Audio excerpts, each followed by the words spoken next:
Hi friends, நம்ம last videoல வந்து HTML elements பார்த்தோம், paragraph tag பார்த்திருந்தோம், empty tags பார்த்திருந்தோம், அடுத்தது heading tag பார்த்திருந்தோம், next வந்து text formatting few tags பார்த்திருந்தோம்.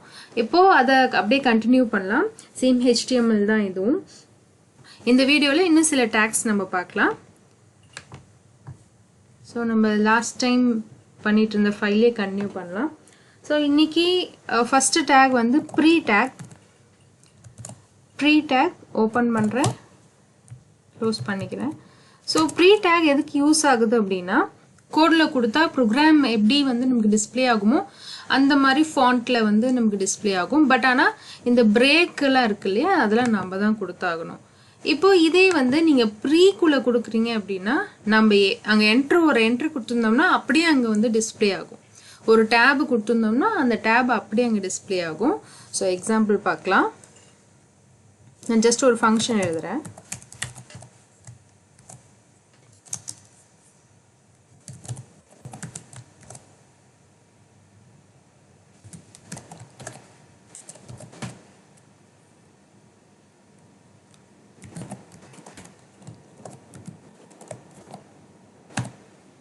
ஸோ நான் ப்ரீக்குள்ள ஒரு ஃபங்க்ஷன் எழுதியிருக்கேன்.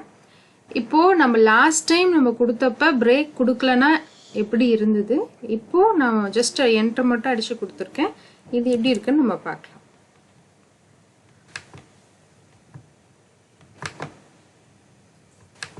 So open with Chrome. So பாருங்க, நம்ம ப்ரீல கொடுத்ததுனால நாம் அங்கே எப்படி நம்ம ப்ரெசென்ட் பண்ணியிருக்கோமோ அதே மாதிரியே இங்கே வந்து ஷோ ஆகும். ஸோ அதுதான் வந்து நமக்கு ப்ரீ டேக். நெக்ஸ்ட் வந்து image take. So image take வந்து க்ளோசிங் டேக் இல்லை. ஸோ ஜஸ்ட் நீங்கள் IMG ஸ்பேஸ் SRC அப்படின்றது சோர்ஸ். ஸோ நம்ம இமேஜ் எங்கே இருக்குது அதை லொக்கேட் பண்ணி சோர்ஸ் கொடுக்கணும். ஸோ நம்ம இமேஜ் எங்கே இருக்குது அப்படின்னா, ஸோ இது நம்மளோட ஃபைல் பேரலாக இருக்க இமேஜின்ற ஃபோல்டருக்குள்ளே இருக்க tables.png. ஸோ இதுதான் நான் லிங்க் பண்ண போகிறேன். ஸோ எங்கே இருக்கு, IMGக்குள்ளே இருக்கிற tables.png. எக்ஸ்டென்ஷன் கரெக்டாக கொடுக்கணும், இல்லைன்னா நமக்கு வந்து வராது. நான் சேவ் பண்ணிக்கிறேன், Ctrl+S போயிட்டு ரன் பண்ணுறேன். ஸோ நமக்கு வந்து இமேஜ் கிடச்சிருச்சு.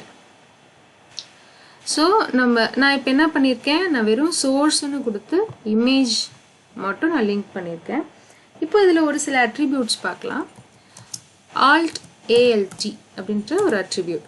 இது எதுக்கு அப்படின்னா, இஃப் சப்போஸ் என்னோட இமேஜ் வந்து கிடைக்கல அப்படின்னா இதில் என்ன டெக்ஸ்ட் போடுறோமோ அது கிடைக்கும். ஆல்ட் டெக்ஸ்ட் நான் சும்மா போடுறேன்.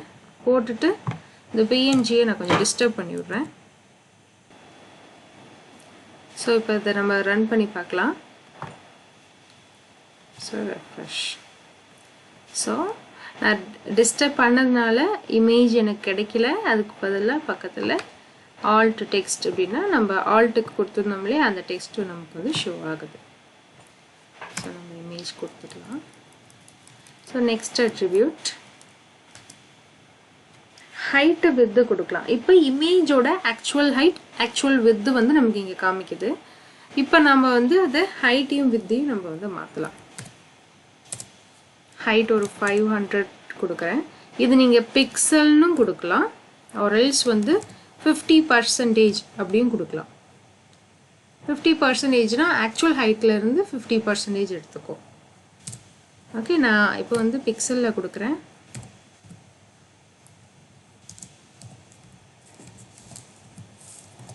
ஸோ வித் த சேம் 500 பிக்சலே கொடுக்குறேன்.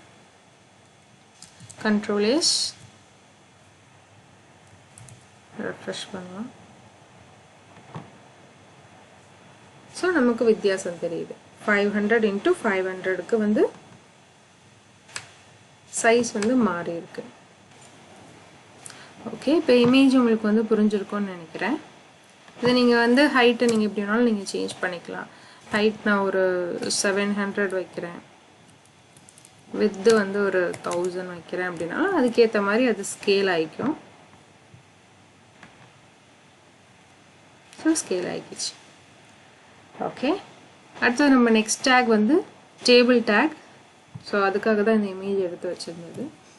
ஓகே, டேபிள் டேக் அப்படின்றது எதுக்கு யூஸ் ஆகுது அப்படின்னா, இப்போ நீங்கள் டேபிளில் ஏதாவது கண்டென்ட் ஷோ பண்ணி காமிக்கணும், இப்போ ஸ்டூடெண்ட்டோட மார்க் ஷீட் காமிக்கணும், இப்போ நான் இந்த எக்ஸாம்பிளில் காமிச்சிருக்க மாதிரி ப்ராடக்ட் ப்ரைஸ் இந்த மாதிரி ஒரு எக்ஸாம்பிள் காமிக்கணும், ஒரு டைம் டேபிள் ஷோ பண்ணி காமிக்கணும் அப்படின்னா, ஒரு கேலண்டர் ஷோ பண்ணி காமிக்கணும் அப்படின்னா நம்ம வந்து டேபிள் டேக் வந்து நம்ம யூஸ் பண்ணலாம். ஸோ டேபிள் டேக் இப்போ இந்த எக்ஸாம்பிள் எடுத்துக்கலாம், ப்ராடக்ட் ப்ரைஸு. ஸோ 2 காலம் இருக்கிற டேபிள் இது. அதே மாதிரி எத்தனை ரோ இருக்குன்னா, டைட்டில் ஒரு ரோ இருக்குது, அடுத்தது பார்த்திங்கன்னா நமக்கு நெக்ஸ்ட் ஒரு 5 ரோஸ் இருக்குது. ஸோ 5 ரோஸ் இருக்குது, 2 காலம் இருக்குது. அதாவது ஆக்சுவலி ஹெட்டிங்கோட சேர்த்து 6 ரோ 2 காலம். இதுக்கு நம்ம வந்து ஒரு டேபிள் வந்து கிரியேட் பண்ணலாம். ஸோ டேபிளுக்கு டேபிள் அப்படின்னு டேக் ஓப்பன் பண்ணிக்கணும். ஓகேவா, அடுத்தது வந்து பார்த்திங்கன்னா டேபிள் ரோ. ஒரு ரோ ஸ்டார்ட் பண்ண ஒவ்வொரு ரோவாக நம்ம டிசைன் பண்ணிட்டு வரணும். அதில் ஃபஸ்ட் ரோ முடிக்கிறோம் அப்படின்னா அடுத்தது நெக்ஸ்ட் ரோ, ஒவ்வொரு ரோவையுமே நம்ம வந்து டேக்ஸ் மூலியமாக ரெப்ரசன்ட் பண்ணணும். ஃபஸ்ட் ரோவில் எனக்கு என்ன இருக்க போகுதுன்னா டேபிள் ஹெட்டிங். டிஆர் அப்படின்றது டேபிள் ரோ அண்ட் டிஹெச் அப்படின்றது table heading. Table first heading வந்து நமக்கு வந்து ப்ராடக்ட். ஹெட்டிங்கை க்ளோஸ் பண்ணிட்டேன். ஸோ 2 காலம் இருக்குது இல்லையா, ஸோ அடுத்த டேபிள் ஹெட்டிங் அது என்ன இருந்தது, நமக்கு ப்ரைஸ் இருந்தது. ஓகேவா, ரோ இங்கே ஸ்டார்ட் பண்ணியிருக்கேன். ஃபஸ்ட்டு ரோ கம்ப்ளீட் பண்ணோடனே நான் ரோவை க்ளோஸ் பண்ணணும். ஸோ நான் ரோ வந்து க்ளோஸ் பண்ணிக்கணும். அடுத்த ரோ ஸ்டார்ட் பண்ணோம்னா மறுபடியும் டிஆர். ஓகேவா, இப்போ ஃபஸ்ட்டு மட்டும் தான் டிஹெச், ஏன்னா அது மட்டும் தான் டைட்டில் நம்ம வந்து போல்டாக இங்கே கொடுத்துருந்தோம். ரைட்டா, இப்போ கீழே இருக்கிறதுல table data, TD table data. Okay, just அதை பார்த்து போட்டுக்கிறேன். So table data, first data வந்து hand wash liquid data. First டேட்டாவை க்ளோஸ் பண்ணிட்டேன். அடுத்த டேட்டா என்ன 350. டேட்டாவை க்ளோஸ் பண்ணுறேன், டேபிள் ரோவையும் க்ளோஸ் பண்ணுறேன். ஓகேவா, அடுத்தது next row. So TR TD first டிடியை க்ளோஸ் பண்ணுறேன், நெக்ஸ்ட் டிடி ஓப்பன் பண்ணுறேன், 45 ரோ க்ளோஸ் பண்ணுறேன், அடுத்த ரோ. ஸோ இந்த மாதிரி நம்ம வந்து ஒவ்வொரு ரோக்கும் போடணும்.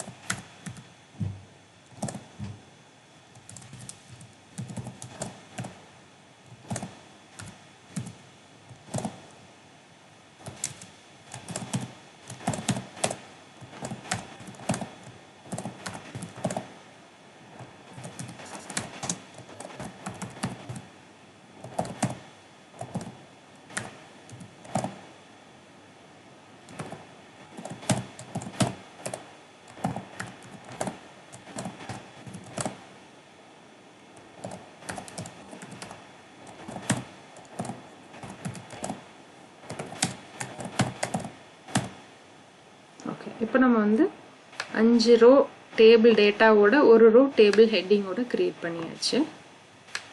ஓகேவா, இப்போ நான் அதை கண்ட்ரோல் எஸ் கொடுத்து சேவ் பண்ணுறேன். நான் இங்கே வந்து ரெஃப்ரெஷ் பண்ணி பார்க்குறேன். ஸோ எனக்கு டேபிள் ஃபார்மேட்டில் வந்துருச்சு, பட் பார்டர் இல்லை. ஸோ நான் பார்டர் கொடுக்கணும் அப்படின்னா இங்கே போயிட்டு இதுக்கு வந்து ஒரு அட்ரிபியூட் பார்டர். ஓகேவா, 1 2 எதனாலும் கொடுத்துக்கலாம். நான் ஜஸ்ட் 2 கொடுக்குறேன், சேவ் பண்ணிக்கிறேன், ரெஃப்ரெஷ். ஸோ நமக்கு பார்டர் வந்துருச்சு. ஸோ நமக்கு வந்து டேபிள் டிஸ்பிளே ஆகிருக்கு. இன்னும் ஒரு சில அட்ரிபியூட்ஸ் இருக்குது, அதை நம்ம பார்ப்போம். ஹைட்டு வித்து கொடுக்கலாம். நம்ம எப்படி இப்போது இமேஜில் ஹைட்டு வித்து கொடுத்தோம் இல்லையா, சேம் அட்ரிபியூட் நம்ம டேபிளுக்கும் ஹைட்டு வித்து கொடுக்க முடியும்.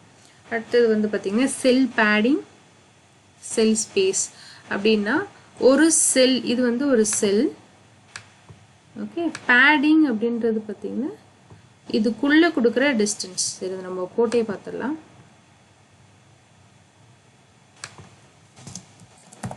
cell padding is equal to ஒரு 10 கொடுக்கிறேன். ஃபர்ஸ்ட் இதை ரன் பண்ணி பார்த்தலாம். செல் பேடிங் அப்படின்றது நம்ம நடுவில் கொடுத்துருக்க டெக்ஸ்ட் சுற்றி நமக்கு வந்து ஸ்பேஸ் அலாட் ஆகிறது தான் வந்து செல் பேடிங். ப்ளஸ் அடுத்தது செல் ஸ்பேசிங், ஒரு செல்லுக்கும் இன்னொரு செல்லுக்கும் நடுவில் இருக்க ஸ்பேஸை இன்க்ரீஸ் பண்ணுறதுக்கு செல் ஸ்பேசிங். செல் ஸ்பேசிங் அதுவும் ஒரு 10 கொடுக்குறேன். இது உங்களுக்கு செல் ஸ்பேசிங் வந்து இப்போ உங்களுக்கு இன்க்ரீஸ் ஆயிருக்கு. Cell padding, cell space. அடுத்தது வந்து கால் ஸ்பேன். இப்போ இதுக்கு கீழே நான் இன்னொரு ரோ ஆட் பண்ணுறேன். TR TD. இப்போ நான் என்ன பண்ண போகிறேன் அப்படின்னா டோட்டல் போட போகிறேன். ஸோ நமக்கு டோட்டல் ஒரு 650 வருதுன்னு வச்சுக்கோங்க. 650. ஓகே, இந்த ரெண்டு இதுக்கும் காமனாக அந்த டோட்டல் அமையணும். இந்த ரெண்டு டேபிள் டேட்டா இருக்கு இல்லையா, ஸோ அதை ரெண்டையும் ஸ்பேன் பண்ணுறோம். இதுக்கு பேர் என்ன? கால் span.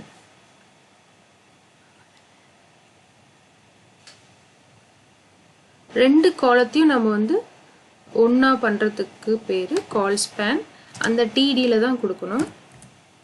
Call span is equal to 2. எத்தனை காலத்தை நம்ம ஸ்பேன் பண்ணணும்? 2.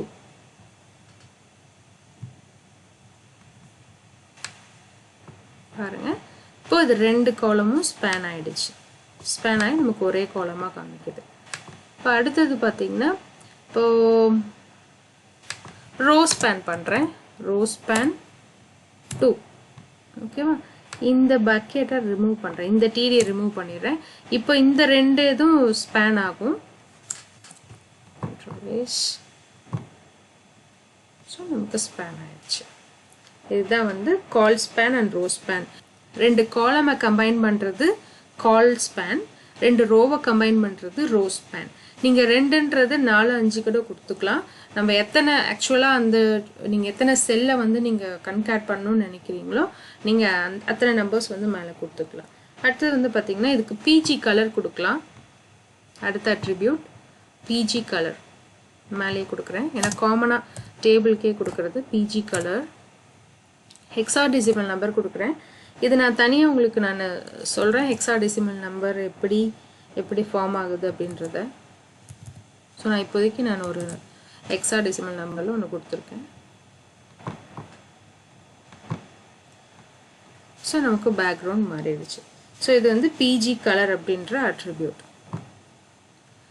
இந்த டேபிள் அப்படின்றது நம்ம என்ன சொன்ன மாதிரி ஒரு கேலண்டர், ஒரு டைம் டேபிள், ஒரு ஸ்டூடெண்ட் மார்க் ஷீட்டு இதெல்லாம் போகிறதுக்கு நீங்கள் யூஸ் பண்ணிக்கலாம். இதே டேபிளை வந்து நீங்கள் ஒரு பேஜை டிசைன் பண்ணுறதுக்கு யூஸ் பண்ணக்கூடாது. ஒரு இமேஜ் இந்த பக்கம் வச்சுட்டு கண்டென்ட் அந்த பக்கம் வச்சுட்டு அதுவெல்லாம் பண்ணுறதுக்கு டேபிளை யூஸ் பண்ணக்கூடாது. அதுக்கு பதிலாக தான் நம்ம சிஎஸ்எஸ்ல நம்ம அதெல்லாம் வந்து டிவிஷன் போட்டு நம்ம பிரித்து போடுவோம். நெக்ஸ்ட் வந்து HTML என்டிட்டிஸ். நான் ஹெட்டிங் டேக் யூஸ் பண்ணிக்கிறேன். H2 HTML entities.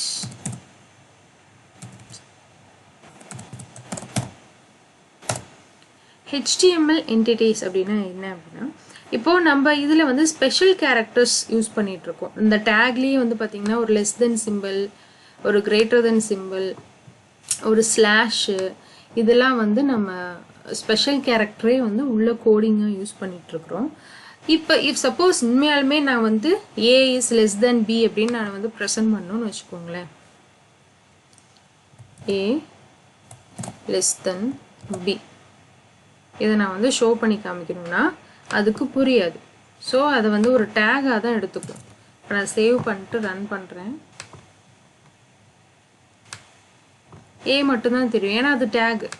அதை பொறுத்த வரைக்கும், அதாவது HTML அதாவது ப்ரௌசர் பொறுத்த வரைக்கும் லெஸ் தென் சிம்பிள் அப்படின்னு போட்டாவே அது டேக் ஸ்டார்ட் ஆகுது அப்படின்னு தான் நினைக்கும். அதுக்காக வேண்டி தான் நம்ம HTML entities யூஸ் பண்ணுறோம். HTML entities அப்படின்னா இதை ரீப்ளேஸ் பண்ணுறதுக்காக, அதாவது தேவையான சிம்பிள்ஸை வந்து உள்ள இன்சர்ட் பண்ணிக்கிறதுக்காக நம்ம யூஸ் பண்ணுறது தான் என்டிட்டிஸ், HTML entities. இப்போ நான் லெஸ் தென் சிம்பிள் யூஸ் பண்ணோம் அப்படின்னா ampersand format இதுதான் ampersand LT less than அதான் LT semicolon வைக்கணும் வச்சிட்டு நான் B கொடுக்கிறேன் அப்படின்னா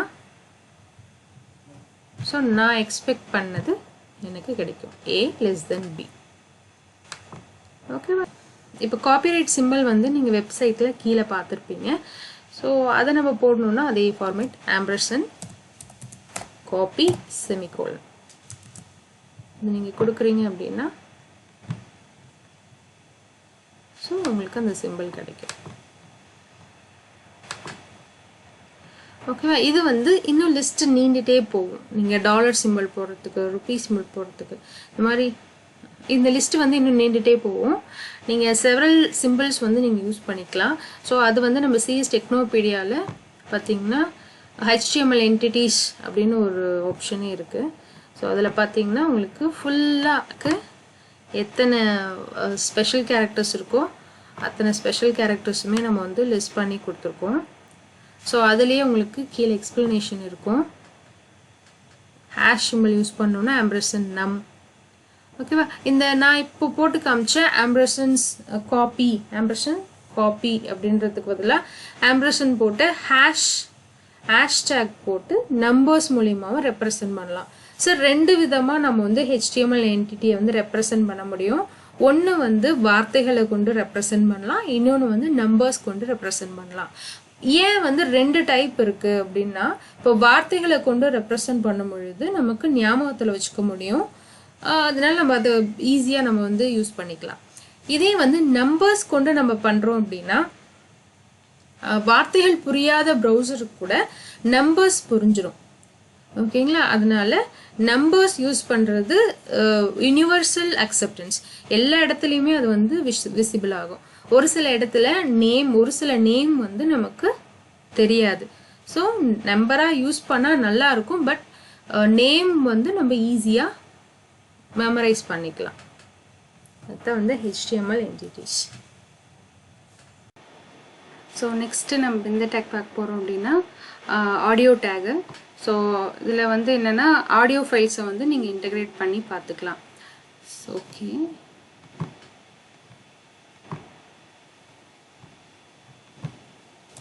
audio tagன்றது just audio ஓபன் பண்ணிக்கோங்க உள்ள வந்து src source so file ஓட source நம்மளோட folderல பாத்தீங்கன்னா songன்ற folderக்குள்ள cloud.mp3 அப்படிங்கற ஒரு ஃபைல் வச்சிருக்கேன் சோ நம்ம அந்த லிங்க் கொடுக்கலாம் songன்ற folderக்குள்ள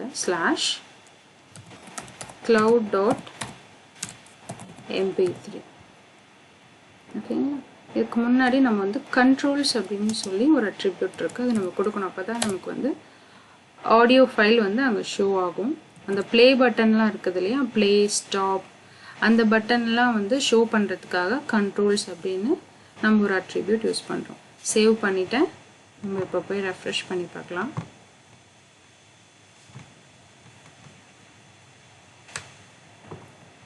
சோ நமக்கு வந்துருச்சு ப்ளே